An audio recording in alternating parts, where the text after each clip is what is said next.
responsabilité, votre motivation, votre ambition également, et votre sens de l'effort, votre personnalité.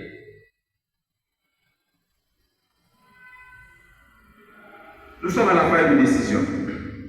La phase décisionnelle consiste à établir un lien entre ce que l'on est, parmi aujourd'hui, et ce que l'on souhaite devenir, et à prendre les moyens pour arriver au but, en tenant compte à la fois des réalités socioscolaires, des réalités professionnelles et occupationnelles. Extrêmement important.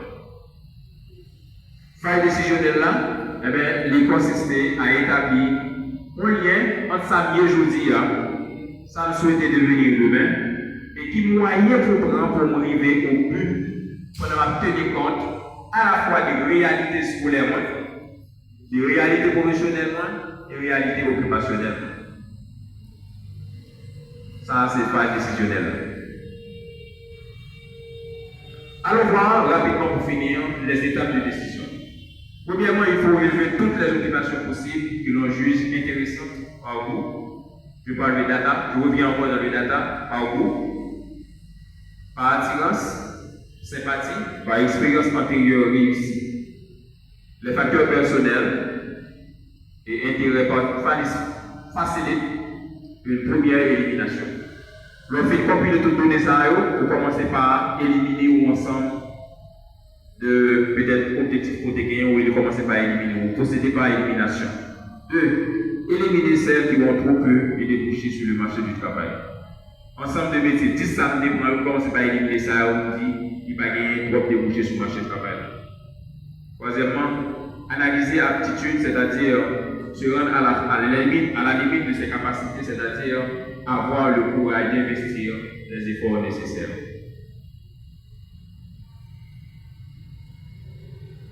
Quatrièmement, considérer les facteurs personnels, tenir compte des besoins que l'on veut satisfaire et du rôle professionnel qui nous plaît. Est-ce que c'est dirigé? Est-ce que c'est planifié? Est-ce que c'est coordonné? Est-ce que c'est aider? Est-ce que c'est réaliser? Est-ce que c'est analyser? Est-ce que c'est convaincre? Ou est-ce que c'est enseigner? Chaque verbe ça, il sorti, il y a des domaines qui connexent, mais il sorti dans un domaine qui est déterminé. Est-ce que dans l'attitude, on va parler de questions facteurs personnelles? Est-ce que vous-même, vous aimez diriger? Parce que tout ça, on lié, on va choisir notre carrière. Est-ce que vous aimez coordonner? Il y a des gens qui sont très bons pour faire coordination. Est-ce que vous aimez réaliser? Il y a des gens qui sont là, ça, c'est un petit peu familier. Mais ça, ok? Est-ce que c'est des gens qui aiment aider dans l'analyse? Vous avez différents facteurs, il a fait analyse, et puis il a proposé il a fait des recommandations. Est-ce que c'est des gens qui aiment convaincre, par exemple? Est-ce que c'est un type entrepreneur, un qui a convaincre? Ok? Est-ce que ce sont des gens qui aiment prestige également? Est-ce que ce sont des gens qui aiment enseigner? Est-ce que ce sont des gens qui aiment enseigner? Ce sont des gens qui parlent de l'éducation, certainement. Ok? Donc, il y a un ensemble de facteurs qu'il faut tenir compte.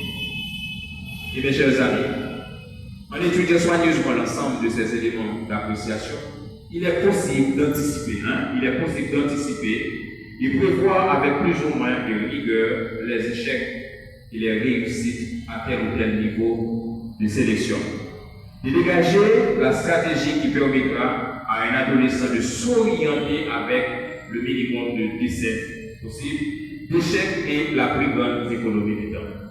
Si vous faites étape ça, la permettre que vous anticipez un échec pour être capable de gagner et peut-être faciliter le choix d'un métier et beaucoup plus facile. Au-delà de tout ça, au-delà de tous les conseils, au-delà de cette phase d'analyse, au-delà même de cette phase de décisionnelle, je voudrais vous inviter à prendre connaissance des erreurs qu'il faudrait éviter quand vous choisissez un métier. Il faut éviter des erreurs. Il y a au moins 5 erreurs à éviter quand il faudrait choisir une carrière professionnelle.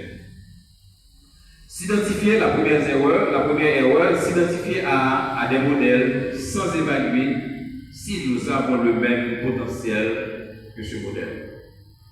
Très souvent, je disais, bon, moi j'aime un médecin, moi j'aime un avocat, ce sont éminents professeurs, tu as un professeur. Est-ce qu'on a un potentiel? Est-ce qu'on mesure pas mesure ensemble avec lui? Est-ce qu'on a le même potentiel avec monsieur? Ou bien avec Damsa? Monsieur Damsa sont excellentes avocats. Est-ce qu'on a le même potentiel pour devenir avocat au même moment que lui-même? monsieur, dame ça, monsieur sont éminents formateurs. Mais est-ce qu'on a le potentiel pour venir éminent formateur ça? Pas faire ça, pas à comparer avec l'autre monde. Deuxième erreur qu'on doit faire, choisir des occupations à la mode sans s'acquérir des débouchés et des chances d'avancement dans ce secteur. À point des métiers qui sont à la mode jeudi, et sans pas connaître, sans pas vraiment bien fondés, sans pas disposer d'une base d'informations qui permettent de voir que qu'il y ait une certitude que métier ça, mon métier qui avait fondé demain si je veux, mais qui a disparaître demain si je veux. Vous pouvez finir d'étudier moi ça, vous diplômez année à là, et puis dans 2 ans, métier ça va à la mode encore, et puis ça on perd sur investissement. Pas oublier que chaque formation qu'on fait son investissement, une formation son investissement que dire. Son investissement. Donc, le bas un investissement, comment qui est dans le domaine business, oui, vous êtes capable de considérer comme un investissement également. Le bas un investissement pour regarder derrière, pour étudier le marché, pour regarder qui va investir l'argent. Par contre, investissement qui va lancer l'argent, n'importe qui genre dans le business. Sans pas connaître au préalablement que l'argent n'a pas une assurance que la fait bénéfice. Troisièmement, se fier seulement aux opinions des autres. Pas regarder des gens qui ne peuvent peut-être pas moins avisés, mais qui va décider, qui va avoir des informations émotionnelles et sans que vous pas gagner des données vraiment exactes, sans que vous pas gagner des informations bien fondées et qui sont capables de permettre de vous faire un meilleur choix. Quatrièmement, c'est de ne pas s'informer suffisamment sur les conditions du marché et les possibilités de formation professionnelle offertes en milieu scolaire ou occupationnel. Très souvent, nous ne pas disposer de l'ensemble d'informations. Il dit que pas en pile d'institutions dans le pays qui a fait ça, ou dans Haïti qui a fait la route. Pas en pile d'institutions qui a fait ça.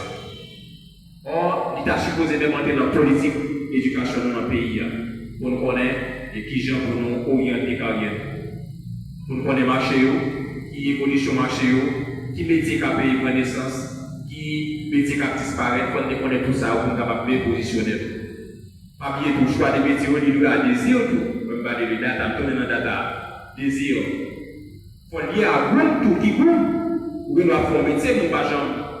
Pas qu'il y a fierté là-dedans. D'ailleurs, il y a des métiers qui ont fait des métiers, mais il y a des métiers qui ont aussi professionnels dans tel ou tel domaine donné. Parce que le métier, ça, c'est un métier qui est relégué au second rang. Nous n'avons pas de fierté. Le faire un métier, où pas de fierté là-dedans, donc, on ne peut pas avoir un résultat. Ou pas progresser. Il dit nous, peut-être sans vouloir, je dirais, ne déplaise à personne, mais on choisit un métier, c'est toujours avec moi, on choisit partenaire. Ok? On choisit Mario, on choisit Garo pour la vie, on choisit un métier. C'est pour pas toujours changer de métier à l'enroute, pas toujours changer de carrière, etc. Et ça pour un investissement, hein. Vous vous rappelez, peut-être, vous pouvez comprendre ça, hein. L'autre est marié, et puis après 10 ans, on va l'obligé de divorcer, pour l'autre nègre, ou pour l'autre femme pour marier. Vous pouvez comprendre ça, hein. D'accord? Donc, l'on choisit métier, c'est même jamais l'on choisit partenaire. Et finalement, ce qui est meilleur qu'il faut éviter, c'est choisir une occupation en fonction des avantages matériels. Pas qu'à choisir spécifiquement pour question d'avantages matériels. Parce que le premier bail qui va niveau, si vous n'avez pas un avantage, ça va avoir une déception. Et vous ne pouvez pas performer. Vous ne pouvez pas faire résultat, vous ne pouvez pas grandir et vous ne pouvez pas faire carrière là-dedans. Statut en oubliant l'épanouissement personnel. Ou avoir un métier pour tenir compte de l'épanouissement personnel. Parce que vous ne pouvez pas faire un métier ou faire une carrière pour dire que c'est travail, c'est l'argent, travail, ou agent d'épanouissement personnel. La vie va faire comme ça. Regardez les pyramides de Maslow qui s'allie des différents types de besoins.